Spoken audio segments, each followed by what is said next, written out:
اللہ اکبر اللہ اکبر وللہ الحمد اللہ اکبر اللہ اکبر اللہ اکبر لا الہ الا اللہ اللہ اکبر اللہ اکبر وللہ الحمد اللہ اکبر اللہ اکبر اللہ اکبر لا الہ الا اللہ اللہ اکبر اللہ اکبر وللہ الحمد۔ السلام علیکم ورحمۃ اللہ وبرکاتہ، نحمدہ ونصلی علی رسولہ الکریم، اما بعد فاعوذ باللہ من الشیطان الرجیم، بسم اللہ الرحمن الرحیم، رب اشرح لی صدری ویسر لی امری واحلل عقدۃ من لسانی یفقہوا قولی۔ وجاءت سكرة الموت بالحق ذلك ما كنت منه تحيد۔ وجاءت سکرۃ الموت بالحق ذلک ما کنت منہ تحید۔ آ پہنچی موت کی سختی کے ساتھ حق کے، آ پہنچی موت کی سختی ساتھ حق کے، یہی ہے جس سے تو بھاگتا پھرتا تھا۔ موت اس دنیا میں انسان کی زندگی کے خاتمے کا نام ہے۔ دنیا میں جو بھی انسان آیا ہے اسے ایک دن واپس ضرور جانا ہے۔ یہ انسان کی زندگی کا سب سے بڑا حادثہ ہے، جس کے بعد اس دنیا سے اس کا تعلق منقطع ہو جاتا ہے اور ایک نئی زندگی جو برزخ کی زندگی کہلاتی ہے وہ شروع ہو جاتی ہے۔ قیامت کے زلزلے کے ساتھ ہی یہ زندگی بھی ختم ہو جائے گی، پھر ایک نیا دور شروع ہوگا جس کی کامیابی اور ناکامی کا انحصار انسان کے اپنے اعمال پر ہوگا۔ ہم میں سے کوئی نہیں جانتا کہ اس کی موت کب آئے گی، لیکن ہم سب اسی دن کی طرف دوڑ رہے ہیں۔ ایسی صورتحال میں اصل کرنے کا کام اس دن کی تیاری کرنا ہے، تاکہ اس کے بعد جب ہم مالک کائنات کے سامنے پیش ہوں تو کوئی شرمندگی نہ ہو۔ موت کے بعد انسان اکیلا رہ جاتا ہے۔ موت انسان کو ہر چیز سے جدا کر دیتی ہے۔ موت ہر انسان کا پیچھا کر رہی ہے، مگر انسان اسے ہی بھولے ہوئے ہے۔ ضرورت اس بات کی ہے کہ ہم اس آخری وقت کو روزانہ یاد کریں اور اس کی تیاری میں لگے رہیں۔ وجاءت سکرۃ الموت بالحق ذلک ما کنت منہ تحید۔ یہ سورۃ قاف کی آیت نمبر 19 ہے، جس میں انسان سے خطاب ہے کہ انسان خواہ کتنی بھی لمبی زندگی چاہے، لیکن ایک دن موت آ پہنچتی ہے۔ سکرات الموت، موت کی سختیاں، موت کی بے ہوشیاں، موت کی حقیقت کو لے کر آ پہنچتی ہیں، اور یہی وہ بات ہے جس سے انسان بھاگتا ہے۔ موت کا ذکر نہیں سننا چاہتا، موت سے فرار حاصل کرنا چاہتا ہے، لیکن موت اس کو آ پکڑتی ہے۔ یہاں بنیادی طور پر جان کنی کے وقت انسان کی کیا حالت ہوگی اس کو بھی بیان کیا گیا ہے۔ وجاءت سکرۃ الموت بالحق، یعنی ہر انسان کے لیے موت کی سختی اور شدت اور اس کا چمٹنا اور اس کی تکلیف، یہ سب کچھ حق کے ساتھ مل کر آ چکا ہے، اور اس میں کوئی شک نہیں اور اس کے ساتھ کوئی جھوٹ نہیں ہے۔ سکرہ کیا چیز ہے؟ یہ وہ سختی ہے جو عقل کو ختم کر دیتی ہے۔ سکر کے بارے میں راغب الاصفہانی کہتے ہیں، یہ ایسی حالت ہوتی ہے جو انسان اور اس کی عقل کے درمیان حائل ہو جاتی ہے، یعنی انسان کی عقل ماری جاتی ہے، اور اکثر یہ چیز نشہ پیدا کرنے والے مشروب میں استعمال کی جاتی، یعنی انسان ہوش میں نہیں رہتا، جیسے کوئی ڈرنک ہو گیا ہو۔ سکر کو غصے کے معنی میں بھی استعمال کیا جاتا ہے، بس کہا جاتا ہے کہ غصے، عشق، تکلیف اور اونگ نے نشے میں ڈال دیا، یعنی انسان کی مت ماری گئی۔ اور سکرۃ الموت یہ وہ غشی ہے جو تکلیف سے پیدا ہوتی ہے. کہتے ہیں یہاں اس سے مراد موت کی سختیاں ہیں، یعنی موت کی سکرات مراد ہے، وہ غشی جو تکلیف سے پیدا ہوتی ہے، یعنی موت کی تکلیف سے غشی طاری ہو جاتی ہے، کیونکہ روح کا کھینچا جانا، موت کی شدت کا اترنا، روح کا روندے جانا شدید تکلیف کا ہونا ہے. اور یہ روندے جانا روح کا اور یہ تکلیف موت کے وقت نازل ہوتی ہے. موت کی یہ سختیاں ہر انسان کو بے ہوشی میں ڈال دیتی ہیں اور اس کی عقل ختم کر دیتی ہیں، انسان پر غالب آ جاتی ہیں. اور بالحق کا معنی ہے موت کی حقیقت کو لے کر آ گئی، یعنی ساتھ حق کے آ گئی، یعنی موت ایک حقیقت ہے جو حقیقت اس وقت سامنے آ گئی. ایک اور قول ہے کہ آخرت کا معاملہ برحق ہے، یہاں تک کہ وہ انسان کے لیے موت کے وقت واضح ہو جاتا ہے، اس کو اپنی آنکھوں سے دیکھ لیتا ہے.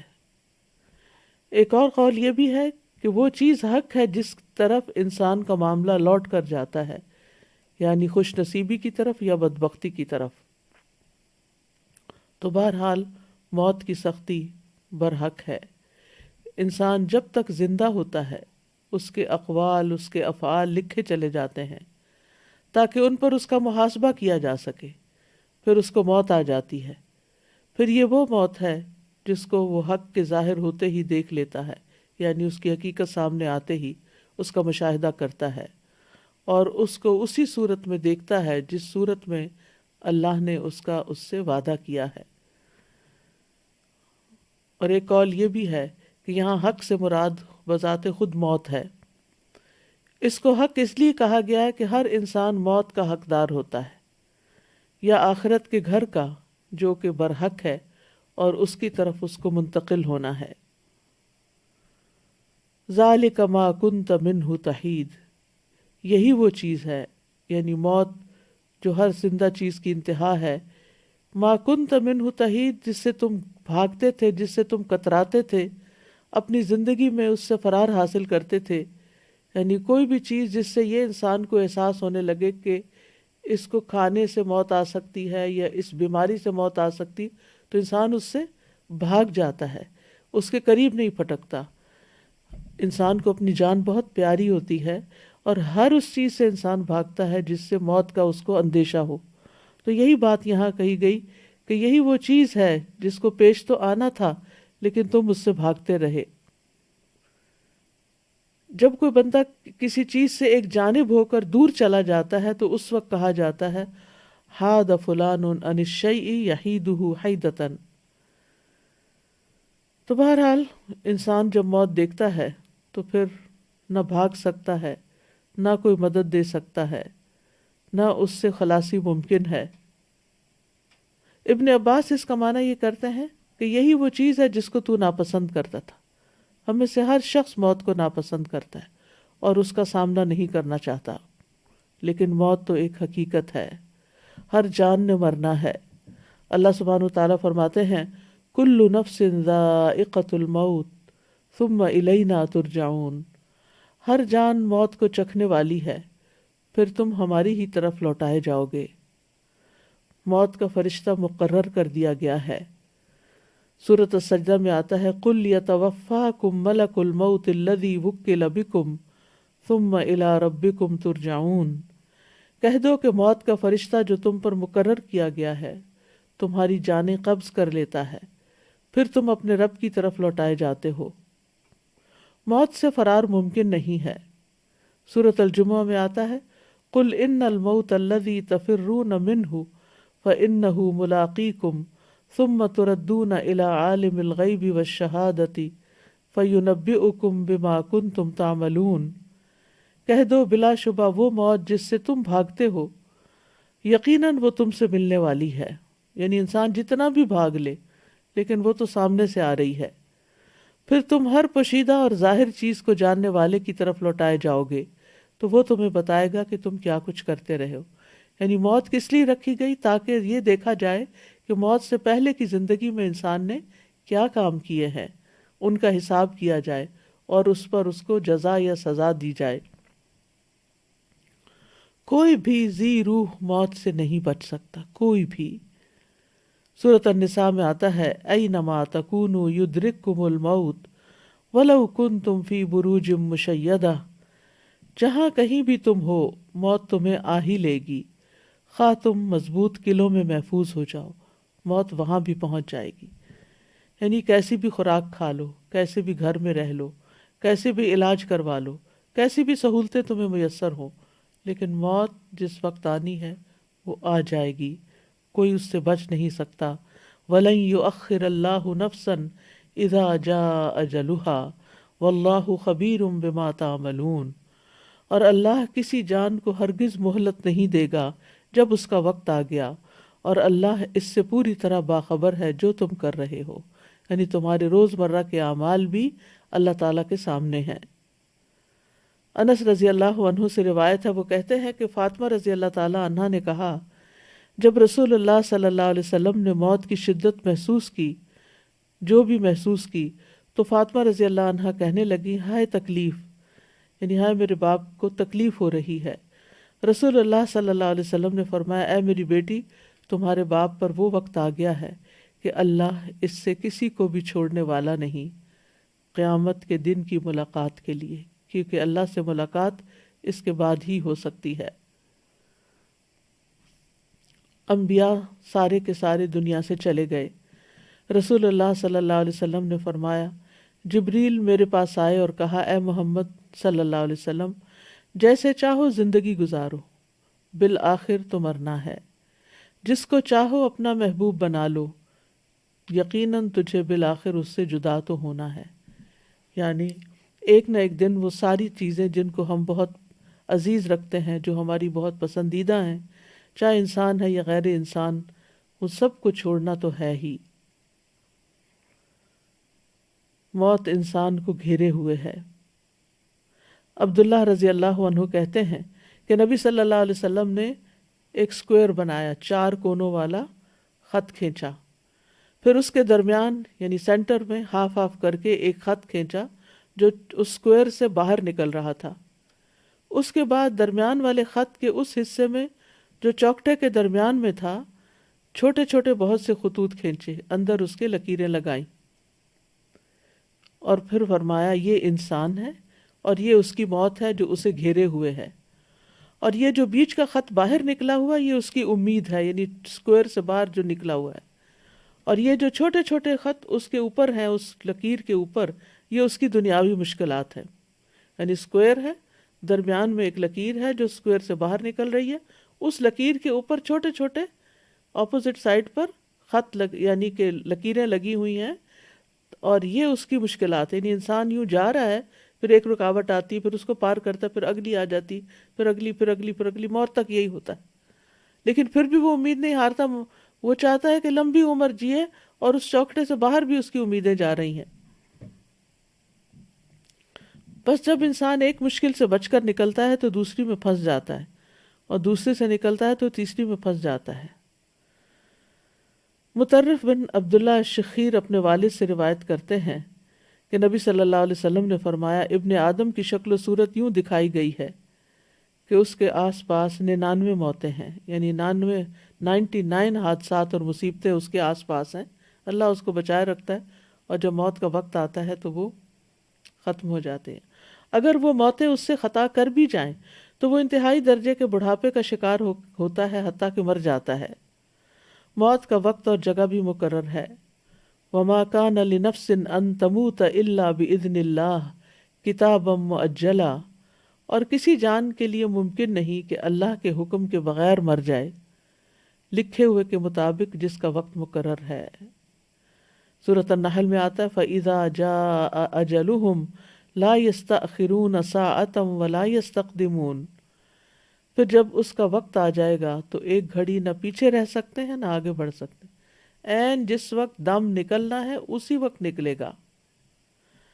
مطر بن اقامس کہتے ہیں کہ رسول اللہ صلی اللہ علیہ وسلم نے فرمایا، جب کسی خاص جگہ میں کسی کو موت دینے کا فیصلہ کر دیا جاتا ہے تو وہ جگہ اس کے لیے محبوب بنا دی جاتی ہے، اور وہاں اس کی کوئی ضرورت پیدا کر دی جاتی ہے، اور پھر انسان کیا کرتا ہے؟ ہم دیکھتے ہیں، ہمارا مشاہدہ ہے کہ انسان اس جگہ پہنچ جاتا ہے، یا کوئی ایکسیڈنٹ ہو جاتا ہے، یا پھر ویسے بیماری کوئی آ جاتی ہے اور پھر وہ موت آ جاتی ہے.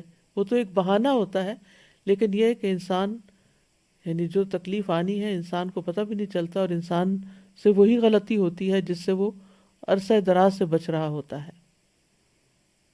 کتنی بیماریاں اچانک حملہ کرتی ہیں، پھر انسان کہتا ہے یہ فلاں چیز کھا لی، فلاں کام کر لیا، فلاں وجہ بن گئی، لیکن یہ سب بہانے ہیں. اصل تو یہ ہے کہ موت کا وقت اور جگہ مقرر ہے. موت سب سے خوفناک مصیبت ہے. شداد بن اوس کہتے ہیں کہ مومن کے لیے موت دنیا اور آخرت کی سب سے زیادہ خوفناک اور ہولناک مصیبت ہے، اور یہ ہانڈیوں کے جوش کھانے سے زیادہ شدید ہے. اگر کسی میت کو قبر سے زندہ کر دیا جائے اور وہ قبر سے اٹھ کھڑا ہو اور وہ دنیا والوں کو موت کی حقیقت بتائے تو وہ زندگی سے فائدہ نہ اٹھا سکے، نہ نیند کی لذت حاصل کر سکے. یعنی اگر مرنے والا یہ بتائے کہ کیسی کیسی تکلیف ہوتی ہے تو دنیا کی جتنی بھی انجوائمنٹس ہیں جینے والوں کی سب ختم ہو جائیں. موت کے وقت 3 مصیبتیں ہوتی ہیں. نمبر 1 روح کھینچنے کی سختی کہ جسم کے روئیں سے روح نکلتی ہے. نمبر 2 موت کے فرشتے کی صورت کو دیکھنا اور وہ خوف جو اس فرشتے کو دیکھ کر پیدا ہوتا ہے. یعنی جب فرشتہ سامنے آ جاتا ہے جان نکالنے کے لیے تو اسے دیکھ کے انسان ڈر جاتا ہے. نمبر 3 ان 2 فرشتوں کو دیکھنا جو حفاظت پر مامور ہیں، وہ بھی اس وقت نظر آتے ہیں. تو انسان کے لیے چونکہ پہلا ایکسپیرینس ہوتا ہے فرشتوں کو دیکھنے کا، آخرت میں تو دیکھیں گے ہی، لیکن موت پہلا انسیڈنٹ ہوتا ہے جس میں انسان فرشتوں کو اپنی نیکڈ آئیز کے ساتھ دیکھتا ہے. تو یہ اس کے لیے بہت شاکنگ ہوتا ہے اور اس کو خوف دلاتا ہے. پھر موت کی کیفیات میں پنڈلی سے جڑ جاتی ہے. قرآن مجید میں آتا ہے کلا اذا بلغت التراقی وقیل من راق وظن انہ الفراق والتفت الساق بالساق الی ربک یومئذ المساق. ہرگز نہیں، وہ وقت یاد کرو جب جان ہنسلیوں تک پہنچ جائے گی اور کہا جائے گا ہے کوئی جو دم کرے. یعنی جان حلق تک پہنچ جائے گی تو انسان کہے گا ہے کوئی دم کرے، کیونکہ گلے میں اٹک رہا ہے کچھ، اور وہ یقین کر لے گا کہ یقیناً یہ جدائی ہے، یعنی دم گھٹ رہا ہے تو اب مرنے کا ہی وقت آ گیا ہے. اور پنڈلی کے ساتھ لپٹ جائے گی، اٹھانے کی ہمت ہی نہیں ہوگی، ادھر ادھر ہو ہی نہیں سکے گا انسان، اب ٹانگیں ہی جڑ جائیں گی. اس دن تیرے رب ہی کی طرف روانگی ہے. جان پاؤں سے نکلنا شروع ہوتی ہے، پھر آہستہ آہستہ پنڈلیوں میں آتی ہے، پھر گھٹنوں میں، پھر پیٹ میں، اس طرح ہاتھوں سے، بازوؤں اور پاؤں اور بازوؤں دونوں کی طرف سے، ہاتھوں کی طرف سے، اب بالآخر اس کے گلے میں آ کے اٹک جاتی ہے اور پھر وہاں سے ایک دم نکل جاتی ہے. فلولا اذا بلغت الحلقوم وانتم حينئذ تنظرون ونحن اقرب الیہ منکم ولکن لا تبصرون فلولا ان کنتم غیر مدینین ترجعونها ان کنتم صادقین. پھر ایسا کیوں نہیں ہوتا کہ جب جان ہنسلی کو پہنچ جاتی ہے اور اس وقت تم دیکھ رہے ہوتے ہو، اور ہم اس وقت تم سے بھی زیادہ اس جان کے نزدیک ہوتے ہیں لیکن تم دیکھ نہیں سکتے. پھر اگر تم کسی کے محکوم نہیں، یعنی کسی کا تم پہ حکم نہیں چلتا، تم اپنی مرضی کے خود ہی مالک ہو، اگر تم اپنی بات میں سچے ہو تو اس جان کو لوٹا کیوں نہیں لیتے؟ یعنی اگر تمہاری قابلیت اتنی زیادہ ہے اور اپنے آپ کو بڑی چیز سمجھتے ہو تو پھر اپنی روح کو واپس لے آؤ، دوبارہ زندہ ہو جاؤ، لیکن یہ تمہارے بس کی بات نہیں. پھر یہ بھی یاد رہے کہ موت کے وقت فرشتے آتے ہیں جان نکالنے کے لیے. جان ایسے نہیں کہ اڑ کے کہیں چلی جاتی روح ہماری، بلکہ باقاعدہ فرشتے اس کو وصول کرتے ہیں. قرآن مجید میں آتا ہے کاش تم دیکھتے ظالم لوگ موت کی سختیوں میں جب ہوتے ہیں اور فرشتے اپنے ہاتھ پھیلائے ہوئے ہوتے ہیں، کہتے ہیں نکالو اپنی جانیں، آج تمہیں ذلت کا عذاب دیا جائے گا اس کے بدلے جو تم اللہ پر ناحق باتیں کہتے تھے اور تم اس کی آیات سے تکبر کرتے تھے. پھر اسی طرح یہ ہے کہ موت کسی کی بھی ہو، کسی کی بھی موت کی خبر سنتے ہیں تو انسان گھبرا اٹھتا ہے، اس کا دل چھوٹا ہوتا ہے، لیکن انسان اس سے بچ نہیں سکتا۔ موت کا وقت ایک تکلیف کا وقت ہے۔ شداد بن اوس کہتے ہیں کہ موت دنیا اور آخرت میں مومنوں پر بہت ہولناک مصیبت ہے۔ مومنوں پر موت آریوں کے چیرنے سے بھی زیادہ سخت ہے، کہ جیسے کسی کا جسم کاٹا جا رہا ہو، کینچیوں کے کاٹنے سے بھی زیادہ شدید ہے، ہانڈیوں میں کسی چیز کے جوش کھانے سے بھی زیادہ سخت ہے۔ اگر کسی آدمی کو دوبارہ زندہ کیا جائے پھر وہ دنیا والوں کو موت کی تکلیف کے بارے میں بتا دے تو لوگ اپنی زندگیوں سے فائدہ نہ اٹھا سکیں اور نہ نیند کی لذت حاصل کر سکیں۔ ابن سعد نے عوانہ بن حکم سے روایت کرتے ہوئے اپنی کتاب میں بیان کیا ہے، وہ کہتے ہیں کہ عمرو بن العاص کہا کرتے تھے کہ مجھے تعجب ہے اس شخص پر جس پر موت نازل ہو جائے اور اس کی عقل بھی کام کر رہی ہو تو وہ اس کو بیان کیوں نہیں کرتا۔ پھر جب ان پر موت واقع ہوئی تو ان کے بیٹے عبداللہ نے کہا، ابا جان، آپ کہا کرتے تھے تعجب ہے اس آدمی پر جس پر موت نازل ہو اور اس کی عقل بھی کام کر رہی ہو تو وہ موت کی حقیقت کیوں نہیں بتاتا؟ بس آپ ہمارے لیے موت کی حقیقت کو بتائیے۔ انہوں نے کہا، اے بیٹے، موت اس سے بڑی ہے کہ اس کو بیان کیا جائے، لیکن میں موت کا کچھ حال بیان کرتا ہوں۔ مجھے ایسے لگ رہا ہے کہ میری گردن پر رضوہ پہاڑ رکھا ہوا ہے، مجھے ایسے لگ رہا ہے کہ میرے پیٹ میں کانٹے ہیں، اور مجھے ایسے لگ رہا ہے گویا کہ میری روح سوئی کے سوراخ سے نکل رہی ہے، یعنی اتنی تھوڑی تھوڑی کر کے باہر نکل رہی ہے۔ بہرحال ہر انسان کو موت کی سختی لاحق ہوتی ہے، لیکن ہر انسان کی موت کی شدت اور موت کی سختی کے ہلکا ہونے میں فرق ہوتا ہے، اور اکثر ایسا ہوتا ہے کہ مومنوں پہ یہ سختیاں ہلکی ہوتی ہیں، کافروں پر شدید ہوتی ہیں۔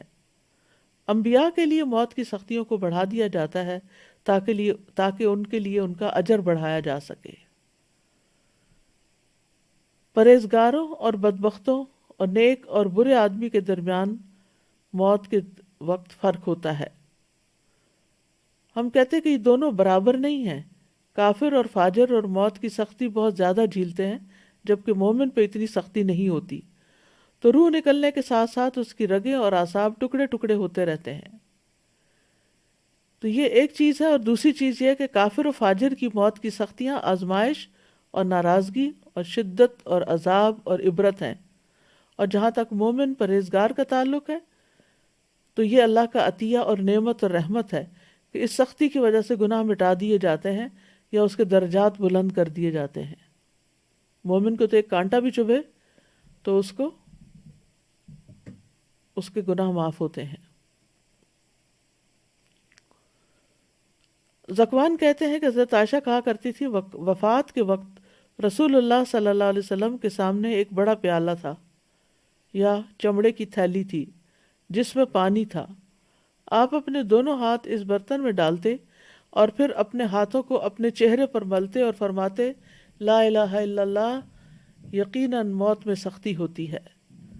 پھر اپنا ہاتھ اٹھا کر فرمانے لگے، پھر رفیق الاعلیٰ، یہاں تک کہ آپ کی روح قبض کر لی گئی اور آپ کا ہاتھ جھک گیا۔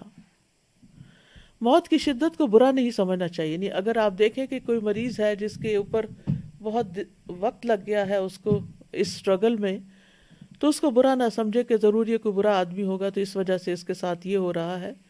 ہر ایک کا ایکسپیرینس مختلف ہو سکتا ہے۔ حضرت عائشہ کہتی ہیں کہ نبی صلی اللہ علیہ وسلم کی وفات ہوئی تو آپ میری ہنسلی اور ٹھوڑی کے درمیان سر رکھے ہوئے تھے۔ جب سے میں نے نبی صلی اللہ علیہ وسلم پر موت کی سختی دیکھی ہے، اس کے بعد میں موت کی سختی کو کسی کے لیے برا نہیں سمجھتی۔ یعنی آپ تو سب سے زیادہ نیک انسان تھے، لیکن موت کی تکلیف سے گزرے، تو دوسرے اگر کسی اور پر بھی یہ تکلیف آتی ہے تو اس کا یہ مطلب نہیں کہ ضرور وہ کوئی برا آدمی ہے تو اس لیے اس کو زیادہ تکلیف آ رہی ہے۔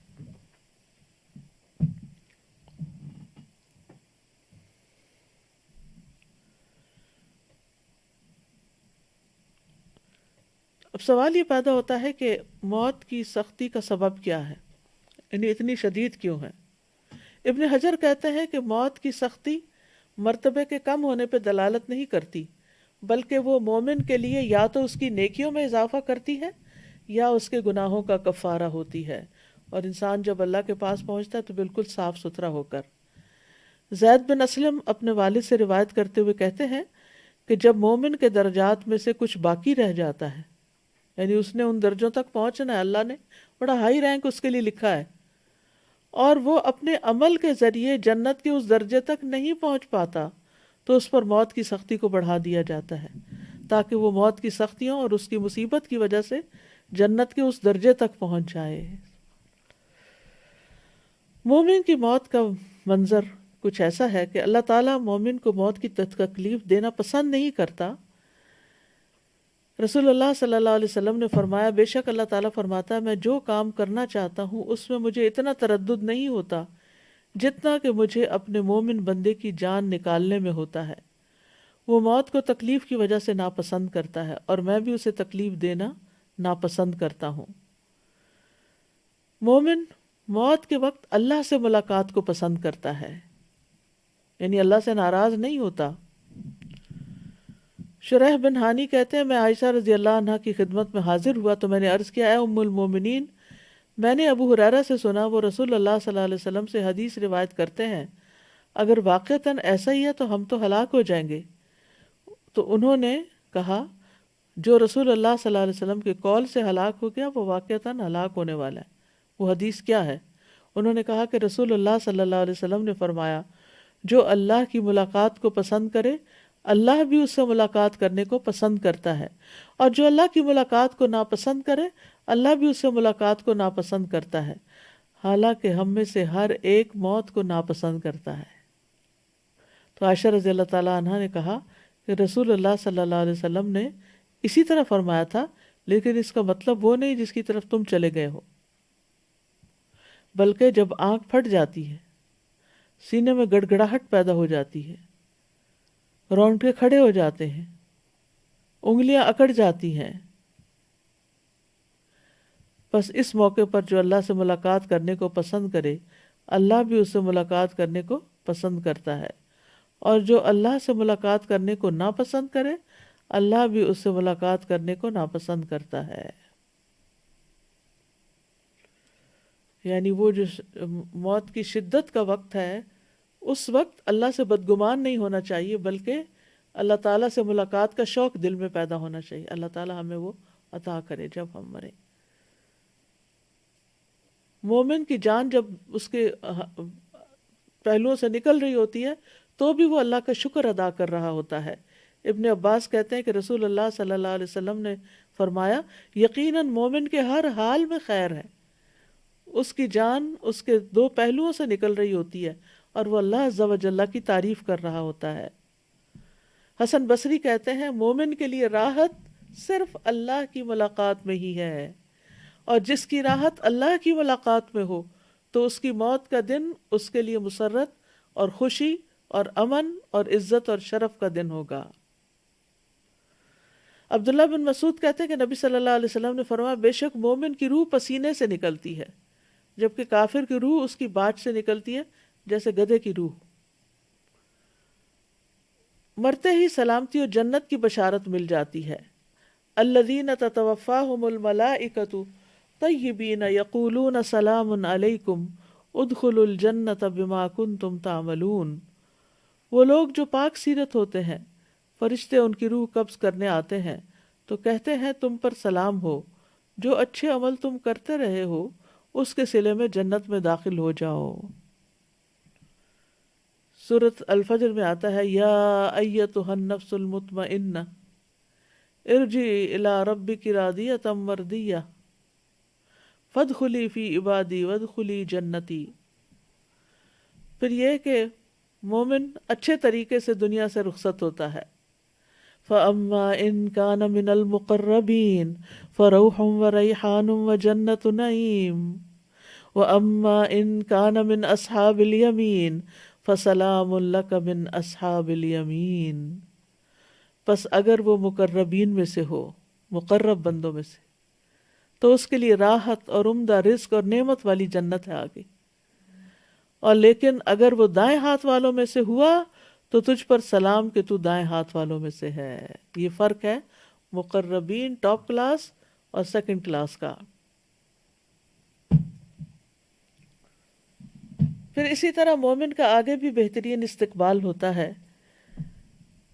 براء ابن عازب کہتے ہیں کہ نبی صلی اللہ علیہ وسلم نے فرمایا بے شک مومن بندہ جب دنیا سے رخصت ہونے اور آخرت کے جانے کے قریب ہوتا ہے تو اس کی طرف آسمان سے روشن چہروں والے فرشتے آتے ہیں، گویا کہ ان کے چہرے سورج کی طرح ہوں۔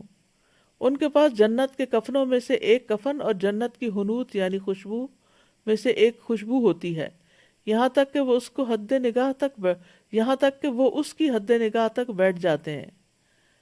پھر ملک الموت علیہ السلام آ کر اس کے سرہانے بیٹھ جاتے ہیں اور کہتے ہیں ایتھا النفس المطمئنہ ارجعی اخرجی الی مغفرۃ من اللہ ورضوان، اے پاکیزہ نفس اللہ کی مغفرت اور رضامندی کی طرف نکلو۔ چنانچہ اس کی روح بہہ کر اس طرح نکل جاتی ہے جیسے مشکیزے کے منہ سے پانی کا قطرہ بہہ جاتا ہے۔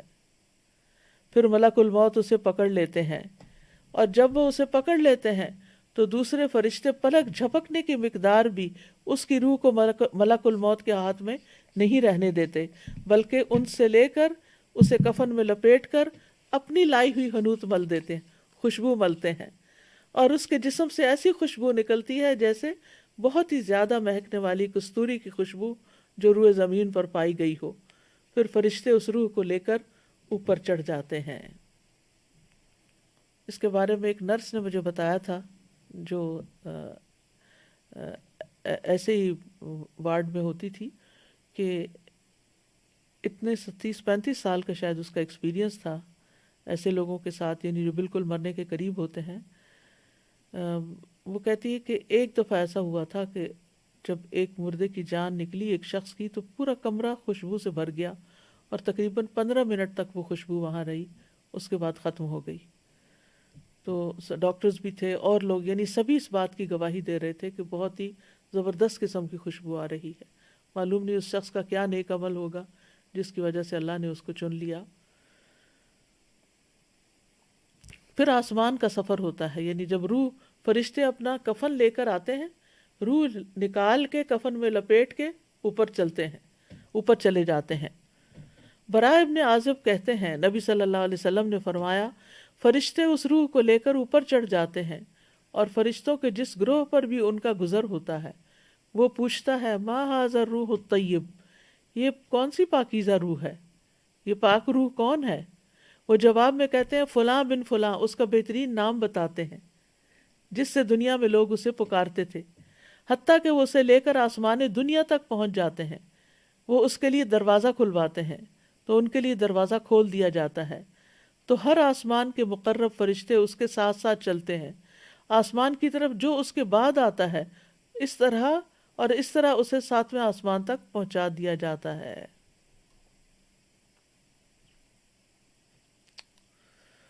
آسمان والے نیک روح کو مسلسل مرحبا کہتے ہیں، ویلکم ویلکم۔ ابو ہریرہ سے مروی ہے کہ نبی صلی اللہ علیہ وسلم نے فرمایا فرشتے مومن کی روح کو آسمان کی طرف چڑھا لے جاتے ہیں، پھر اس کے لیے آسمان کا دروازہ کھلتا ہے، پوچھا جاتا ہے یہ کون ہے؟ کہا جاتا ہے فلاں شخص ہے۔ وہ کہتے ہیں پاک نفس کو جو پاک بدن میں تھی، داخل ہو جاؤ اے قابل تعریف، اور خوش ہو جاؤ اللہ کی رحمت اور خوشبو سے اور اس رب سے جو تجھ پر ناراض نہیں۔ بلا شبہ برابر اسے یہی کہا جاتا ہے، یہاں تک کہ روح آسمان تک پہنچ جاتی ہے جہاں اللہ عز و جل ہے۔ کیا مقام ہے، کیا درجہ ہے۔ پھر جسم جو ہوتا ہے وہ قبر میں دفنا دیا جاتا ہے۔ روح کو آسمان سے پھر حساب کتاب کے لیے دوبارہ قبر تک لایا جاتا ہے، ایک دفعہ وہاں پہنچ کے پھر وہ زمین پر آتی ہے۔ براء ابن عازب کہتے ہیں نبی صلی اللہ علیہ وسلم نے فرمایا جب روح کو 7ویں آسمان تک لے جایا جاتا ہے تو اللہ عز و جل فرماتا ہے میرے بندے کا نام اعمال علیین میں لکھ دو اور اسے واپس زمین کی طرف لے جاؤ، کیونکہ میں نے اپنے بندوں کو زمین کی مٹی سے پیدا کیا، اسی میں لوٹاؤں گا اور اسی سے دوبارہ نکالوں گا۔ چنانچہ اس کی روح جسم میں واپس لوٹا دی جاتی ہے۔ ہاں، شہید کی روح جو ہے وہ جنت کے باغوں میں کھاتی پیتی رہتی ہے۔ مومن میت کا جلد قبر کی طرف جانے کی خواہش کرنا۔ ابو سعید خدری کہتے ہیں کہ نبی صلی اللہ علیہ وسلم فرمایا کرتے تھے کہ جب جنازہ رکھا جاتا ہے پھر لوگ اسے کاندھوں پر اٹھاتے ہیں۔ اس وقت اگر مرنے والا نیک ہوتا ہے تو کہتا ہے قدمونی قدمونی، مجھے جلدی لے چلو، مجھے جلدی لے چلو، یعنی مجھے میرے انجام تک پہنچاؤ۔ دفنائے جانے کے بعد بھی باہر والوں کے قدموں کی چاپ سنتی ہے میت۔ انس رضی اللہ عنہ سے روایت ہے کہ نبی صلی اللہ علیہ وسلم نے فرمایا، آدمی جب قبر میں رکھا جاتا ہے اور دفن کر کے اس کے ساتھی پیٹھ موڑ کر رخصت ہوتے ہیں تو وہ ان کے جوتوں کی آواز بھی سنتا ہے، کیونکہ جب بائی دیٹ ٹائم روح واپس آ چکی ہوتی ہے۔ قبر کی زندگی، قبر آخرت کی منزلوں میں سے سب سے پہلی منزل ہے۔ حضرت عثمان سے روایت ہے کہ رسول اللہ صلی اللہ علیہ وسلم نے فرمایا، قبر آخرت کی پہلی منزل ہے، اگر وہاں نجات مل گئی تو اس کے بعد سارے مراحل آسان ہو جائیں گی، اور اگر وہاں نجات نہ ملی تو اس کے بعد سارے مراحل دشوار ہو جائیں گے۔ اور رسول اللہ صلی اللہ علیہ وسلم نے فرمایا، اللہ کی قسم میں نے جتنے منظر دیکھے ہیں، قبر کا منظر ان سب سے زیادہ ہولناک ہے۔ استغفر اللہ۔ پھر قبر کے اندر سوال کیے جاتے ہیں۔ مرنے والا کہتا ہے، مجھے چھوڑ دو، میں نماز پڑھ لوں، یہاں بیٹھو، میں نماز پڑھ کے آتا ہوں۔ یقیناً اگر تم ایسا کرو گے، پہلے ہمیں اس کے بارے میں خبر دو جس کے بارے میں ہم تم سے سوال کر رہے ہیں۔ وہ کہتے ہیں کہ ٹھہر جاؤ، تم جاؤ گے لیکن پہلے ہمارے سوالوں کا جواب دو۔ قبر کے سوال اور مومن جو ہیں ان کے لیے تو آسان ہے، لیکن غیر مومن کے لیے وہ سوال بہت مشکل ہیں۔ آپ صلی اللہ علیہ وسلم نے فرمایا، جب لوگ واپس چلے جاتے ہیں میت کو دفنا کر، تو میت ان کے قدموں کی آہٹ سنتی ہے، جبکہ اس سے پوچھا جا رہا ہوتا ہے، اے فلاں، تیرا رب کون ہے، تیرا دین کیا ہے، اور تیرا نبی کون ہے؟ فرمایا اس کے پاس 2 فرشتے آتے ہیں، اسے بٹھا دیتے ہیں اور کہتے ہیں، من ربک، تمہارا رب کون ہے؟ وہ کہتا ہے، ربی اللہ۔ پھر پوچھتے ہیں، ما دینک، تمہارا دین کیا ہے؟ وہ کہتا ہے، دین الاسلام، میرا دین اسلام ہے۔ وہ پوچھتے ہیں، ما ھذا الرجل الذی بعث فیکم، یہ کون آدمی ہے جو تمہیں مبعوث کیا گیا تھا؟ وہ کہتا ہے، ہوا رسول اللہ صلی اللہ علیہ وسلم، وہ اللہ کے رسول ہیں۔ پھر وہ کہتے ہیں، وما یدریک، تجھے یہ باتیں کہاں سے پتہ چلی؟ قرأت کتاب اللہ، وہ کہتا ہے میں نے اللہ کی کتاب پڑھی، وآمنت بہ، اس پر ایمان لایا، یعنی پڑھ لکھ کر اس نے ایمان قبول کیا۔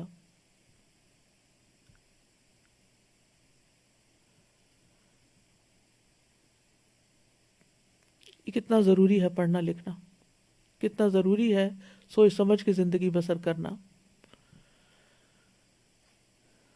یہی سوال جواب اللہ کے اس فرمان کے مصداق ہیں، یثبت اللہ الذین آمنوا منکم، یثبت اللہ الذین آمنوا، اللہ ایمان والوں کو ثابت قدمی عطا کرے گا۔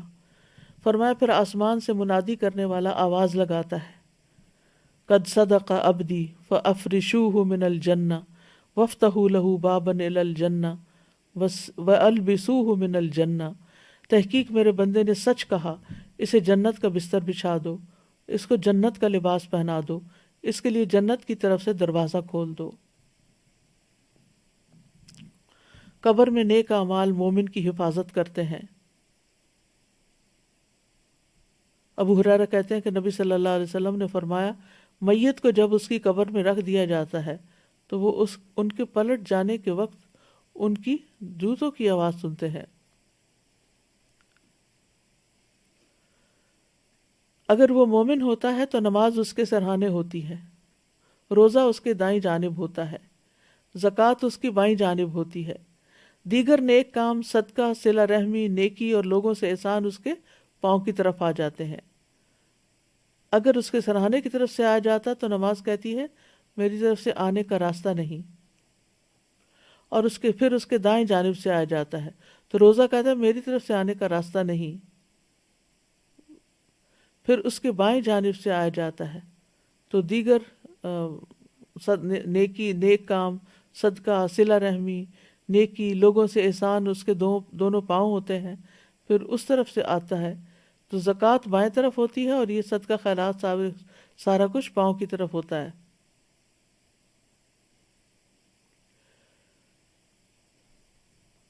پھر اس کے سرہانے کی طرف سے آیا جاتا ہے تو نماز کہتی ہے میری طرف سے آنے کا راستہ نہیں، دائیں طرف سے روزہ کہتا ہے میری طرف سے آنے کا راستہ نہیں، بائیں طرف سے زکوٰۃ کہتی ہے میری طرف سے آنے کا راستہ نہیں، پھر اس کے دونوں پاؤں کی طرف سے آیا جاتا ہے، پھر نیک اعمال، صدقہ، صلہ رحمی، نیکی اور لوگوں سے اچھا سلوک کہتے ہیں کہ میری طرف آنے کا راستہ نہیں، یعنی وہاں سے وہ گزرنے نہیں دیتے کسی بھی عذاب یا کسی بھی بلا کو۔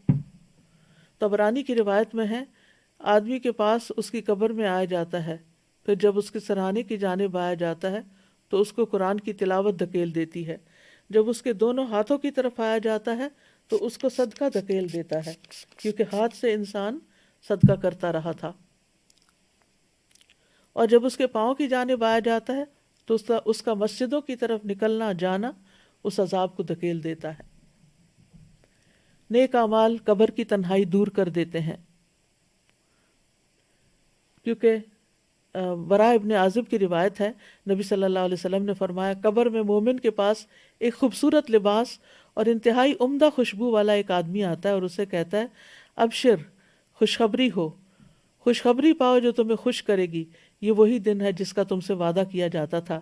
وہ اس سے پوچھتا ہے تم کون ہو؟ تمہارا چہرہ ہی خیر کا پتہ بتا رہا ہے۔ وہ جواب دیتا ہے انا عملک الصالح، میں تمہارا نیک عمل ہوں۔ اس پر وہ کہتا ہے میرے رب قیامت ابھی قائم کر دے تاکہ میں اپنے گھر والوں اور مال میں واپس لوٹ جاؤں۔ تو نیک اعمال جو اخلاص کے ساتھ کیے ہوئے ہوں کتنے ضروری ہیں، وہی ساتھ جانے ہیں، باقی تو آل اولاد اور مال جو ہے وہ واپس پیچھے ہی رہ جاتا ہے۔ لیکن ہمارا زیادہ وقت مال اور اولاد اور ان چیزوں میں لگتا ہے، جبکہ نیک اعمال کے لیے ہم اس طرح وقت نہیں نکالتے جس طرح نکالنا چاہیے۔ مومن کے لیے قبر روشن اور وسیع ہو جاتی ہے، 14ویں کے چاند کی طرح کی روشنی کر دی جاتی ہے، 70 ہاتھ قبر کشادہ کر دی جاتی ہے، اس پر سبزے سے بھر دی جاتی ہے اس دن تک کے لیے جب وہ اٹھائے جائیں گے۔ صبح و شام جنت میں اس کا ٹھکانہ دکھایا جاتا ہے، جنت کا دروازہ کھولا جاتا ہے جس سے اس کی خوشی اور سرور میں اضافہ ہو جاتا ہے، جنت کا کھانا بھی ملتا ہے۔ جو نیک لوگ ہوتے ہیں، یعنی جتنے زیادہ اللہ کے فرما بردار اور نیک اعمال والے، ان کی اتنا ہی اعزاز اور تکریم۔ وہ گھر والوں کو خبر دینے کی تمنا کرتا ہے کہ میرے پیچھے والوں کو بتا دیا جائے۔ مومن کو سکون کی نیند سے سلا دیا جاتا ہے، لیکن غیر مومن کی موت کا منظر بہت ہی ہولناک ہے۔ اگر مرتے وقت اس کی سزائیں کیا ہوتی ہیں، اگر وہ جھٹلانے والے گمراہوں میں سے ہو تو کھولتا ہوا پانی اس کی مہمانی ہوگی اور وہ دوزخ میں دھکیل دیا جائے گا۔ یہ سورۃ الواقعہ میں آتا ہے۔ فرشتے جو آتے ہیں ان لوگوں کے پاس جو اپنی جانوں پر ظلم کرتے ہیں تو وہ ہتھیار ڈال دیتے ہیں، کہتے ہیں ہم تو برے کام نہیں کر رہے تھے۔ فرشتے کہتے ہیں کیوں نہیں، جو کچھ تم کر رہے تھے اللہ یقیناً اسے خوب جانتا ہے۔ اب جہنم کے دروازوں میں داخل ہو جاؤ، تم ہمیشہ یہاں رہو گے، غرض تکبر کرنے والوں کا انجام بہت برا ہے۔ پھر ایک اور یہ سورۃ النحل کی آیتوں کا ترجمہ تھا۔ الانفال میں آتا ہے کاش آپ اس وقت دیکھتے جب فرشتے ان مقتول کافروں کی روحیں قبض کر رہے تھے تو ان کے چہرے اور ان کی پشتوں پر ضربیں لگا رہے تھے، مار رہے تھے ان کو، کہہ رہے تھے اب جلانے والے عذاب کا مزہ چکھو۔ کافر کی روح لینے کے لیے سیاہ چہروں والے فرشتے اترتے ہیں جن کے پاس ٹارٹ ہوتے ہیں، اور پھر وہ جب جان نکال لیتے ہیں، جان نکالنے لگتے ہیں تو روح دوڑنے لگتی ہے اندر۔ ملک الموت اسے اس طرح کھینچتے ہیں جیسے گیلی اون سے سیخ کھینچی جاتی ہے، پھر اس کو پکڑ لیتے ہیں اور ایک لمحے کے لیے بھی اس کو نہیں چھوڑتے اور اس ٹارٹ میں لپیٹ کے لے جاتے ہیں۔ کافر اللہ کی ملاقات کو پسند نہیں کرتا، مسلسل عذاب ہی کی خبر اس کو ملتی رہتی ہے، خبیث روح سے انتہائی بدبو اٹھتی ہے، آسمان کے دروازے اس کے لیے نہیں کھولے جاتے، آسمان سے سجین میں گرا دیا جاتا ہے۔ فرشتوں کے جس گروہ کے پاس سے گزر ہوتا ہے وہی گروہ کہتا ہے ما ھذا الروح الخبیث، یہ خبیث روح کس کی ہے؟ تو فرشتے اس کو جو اٹھائے ہوئے ہوتے ہیں اس کا بدترین نام بتاتے ہیں جو دنیا میں اس کا کوئی لیتا ہوگا.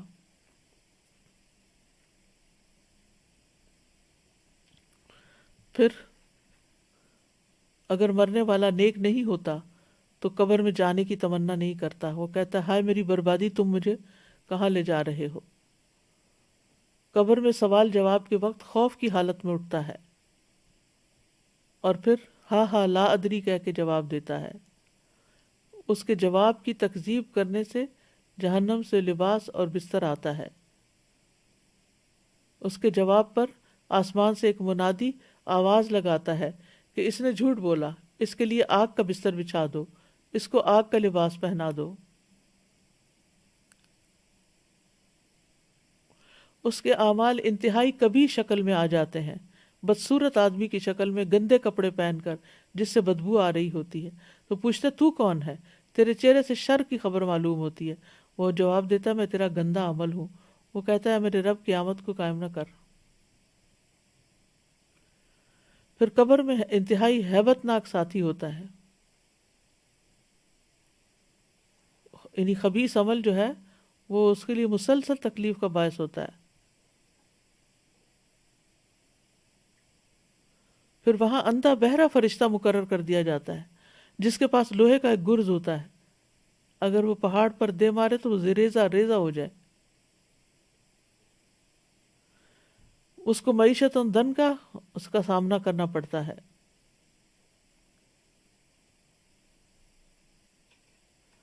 پھر قبر میں کوئی عمل موجود نہیں ہوتا. حسرت کے لیے جنت کا ٹھکانہ دکھایا جاتا ہے اور قبر میں اس کو نیند کی سی کیفیت ہوتی ہے لیکن ساتھ بچھو سانپ وغیرہ کاٹتے رہتے ہیں. تو اسے کہا جاتا ہے منحوس کی سی نیند سو جا. پھر اچھا موت جو ہے وہ خاتمے کا نام ہے، اور اچھا خاتمہ صرف یہ نہیں کہ انسان اس حال میں مرے جب انسان مسجد میں ہو یا جائے نماز پہ ہو یا قرآن سامنے ہو. نبی صلی اللہ علیہ وسلم اپنے بستر پر فوت ہوئے، ابو بکر اپنے بستر پر فوت ہوئے.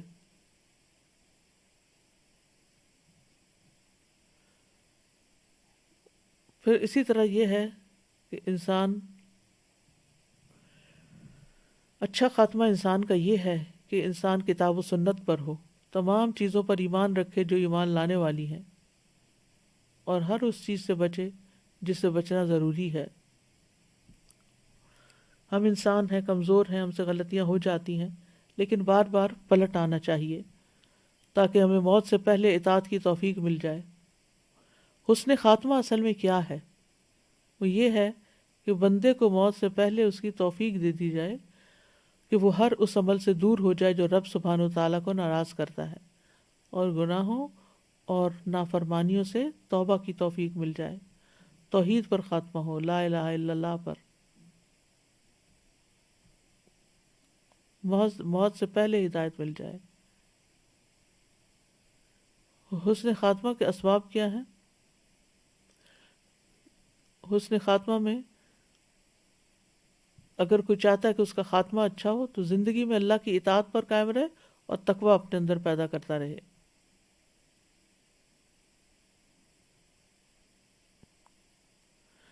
اسلام کی حالت پر ثابت قدم رہے، استقامت اختیار کرے، گناہوں سے توبہ میں جلدی کرتا ہے. گڑ گڑا کر حسن خاتمہ کی دعائیں ہم سب کو کرنی چاہیے، اور خصوصاً ہم اس آخری عشرے میں اپنی دعاؤں میں یہ بات ضرور یاد رکھیں.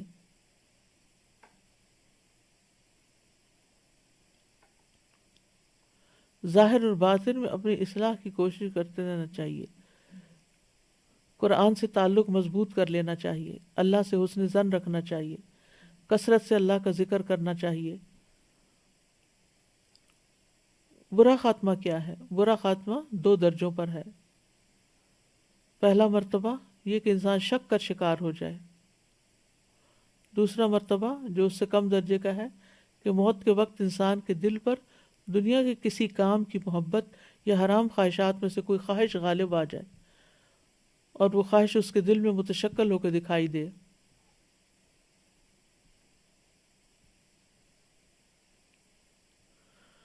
برے خاتمے کی وجوہات کیا ہوتی ہیں؟ عقیدہ کا بگاڑ، شرک پہ خاتمہ ہونا، استقامت نہ ہونا، اللہ اور اس کے رسول کی مخالفت کرنا، نبی صلی اللہ علیہ وسلم کا مذاق اڑانا، دین سے پھر جانا، اللہ کی ناراضگی کے کام کرنا، نافرمانیوں میں لگے رہنا،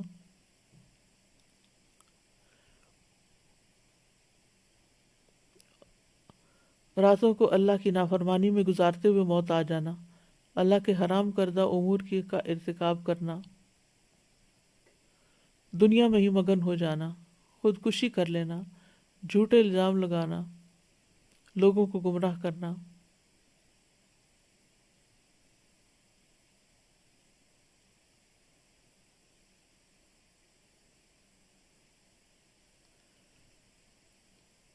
ہمیں دعا بھی کرنی چاہیے کہ اللہ تعالی ہمارا انجام اچھا کرے۔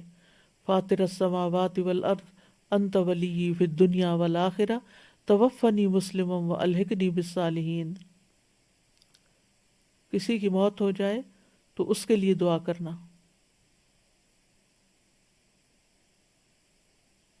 بری موت سے پناہ مانگنا چاہیے، بری بیماریوں سے بھی پناہ مانگنی چاہیے۔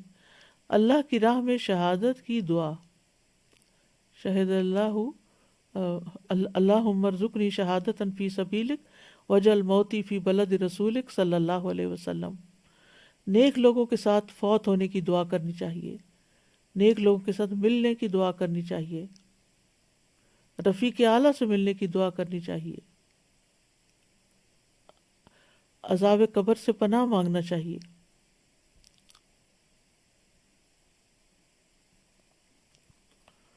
موت کرنے کے کام یہ ہے کہ موت سے پہلے پہلے نیکیوں سے فائدہ اٹھا لیں۔ موت کی علامات ظاہر ہونے پر ایمان لانا فائدہ نہ دے گا۔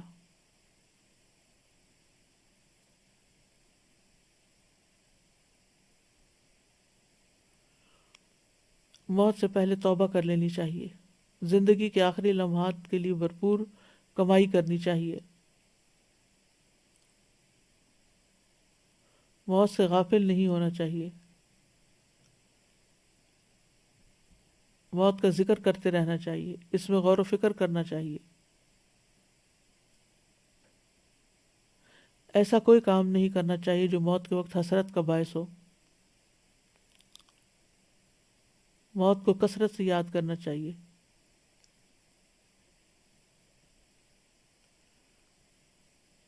اپنے مرنے کو قریب ہی سمجھنا چاہیے۔ موت، قیامت اور آخرت سے کثرت سے اپنے بچوں سے، گھر والوں سے تذکرہ کرتے رہنا چاہیے۔ موت کو یاد کرنے کے فائدے کیا ہوتے ہیں؟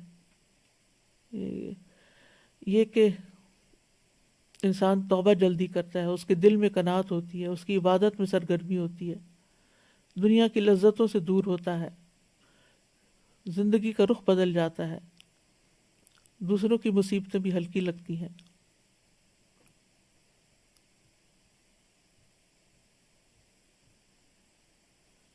پھر موت کو ناپسند نہیں کرنا چاہیے۔ جس عمل کی وجہ سے موت ناپسند ہو اس کو چھوڑ دیں، جنت کی فکر کریں کیونکہ وہاں موت نہیں ہوگی، موت کی تمنا کریں، اور پھر مرنے والوں کو کلمے کی تلقین کریں، لا الہ الا اللہ، وآخر دعوانا ان الحمد للہ رب العالمین، سبحانک اللہم وبحمدک، اشہد ان لا الہ الا انت، استغفرک واتوب الیک۔ السلام علیکم ورحمۃ اللہ وبرکاتہ۔